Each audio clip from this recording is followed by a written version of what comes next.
ব্যাটসম্যানদের চ্যাম্পিয়ন ট্রফিতে এবারের যত রেকর্ড। ইতিহাসে এবারে প্রথম দুই দেশে হলো আইসিসি চ্যাম্পিয়ন ট্রফি। হাইব্রিড মডেলে সেই টুর্নামেন্ট এখন বিদায়ের শেষে, আর মাত্র একটি ম্যাচ বাকি। সেই ফাইনালের আগে চ্যাম্পিয়ন ট্রফির পুরানো অনেক রেকর্ড ভেঙে ফেলেছে এবারের 8 দলের এই টুর্নামেন্ট। 20টিতে 2টি ম্যাচ একটি বড় হয়নি, আরেকটি ম্যাচে খেলা হয়েছে অর্ধেকেরও একটু বেশি।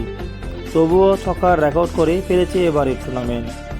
সেমিফাইনাল পর্যন্ত ছক্কা হয়েছে 127টি, যা আগের রেকর্ডের চেয়ে 14টি বেশি। আগের রেকর্ড ছিল 2017 সালে 113টি। চ্যাম্পিয়ন ট্রফিতে এবার 2 আসরে শুধু 100-এর বেশি ছক্কা মেরেছেন ব্যাটসম্যানরা। সেঞ্চুরি রেকর্ডও হয়েছে এবার সবচেয়ে বেশি।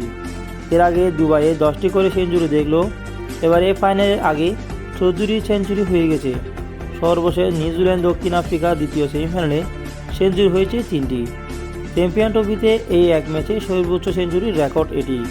এর আগে 11 ম্যাচে 2টি করে সেঞ্চুরি হয়েছে। চ্যাম্পিয়ন ট্রফির ইতিহাসে সর্বোচ্চ ব্যক্তিগত 2 ইনিংসে এবার টুর্নামেন্টে হয়েছে। অস্ট্রেলিয়ার বিপক্ষে ইংল্যান্ডের বেন ডাকেট 165 রান করে ভাঙেন 2004 সালে নিউজিল্যান্ডের নাথান স্টোকসের রেকর্ড। অস্ট্রেলিয়ার বিপক্ষে 135 রানে অপরাজিত ছিলেন স্টোকস। ডাকের রেকর্ডটা 4 দিন পরে কেড়ে নেন ইব্রাহিম জাফরান। আফগান এই ওপেনার ইংল্যান্ডের বিপক্ষে করেন 127 রানের দুর্দান্ত এক ইনিংস। চ্যাম্পিয়ন ট্রফির ইতিহাসে দ্রুততম সেঞ্চুরিটি হয় তৃতীয় সেমিফাইনালের ডেভিড মিলারের। নিউজিল্যান্ডের বিপক্ষে 67 বলে সেঞ্চুরি করে বীরেন্দ্র সেহবাগ ও জস ইংলিশের রেকর্ড ভাঙেন পটিয়া ব্যাটসম্যান।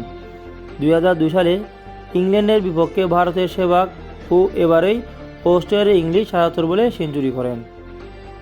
চ্যাম্পিয়ন ট্রফির ইতিহাসে সবচেয়ে বেশি রানে 2টি ম্যাচ হয়েছে এবার। অস্ট্রেলিয়া ইংল্যান্ডের ম্যাচে হয়েছে রেকর্ড 707 রান। দ্বিতীয় সেমিফাইনালে নিউজিল্যান্ড ও দক্ষিণ আফ্রিকা মিলে করেছে 674 রান। আগের রেকর্ড ছিল 643। 2017 সালে ভারত শ্রীলঙ্কা ম্যাচে সব কিছু ফেলে এবারে হয়েছে অনেক রেকর্ডের রেকর্ড।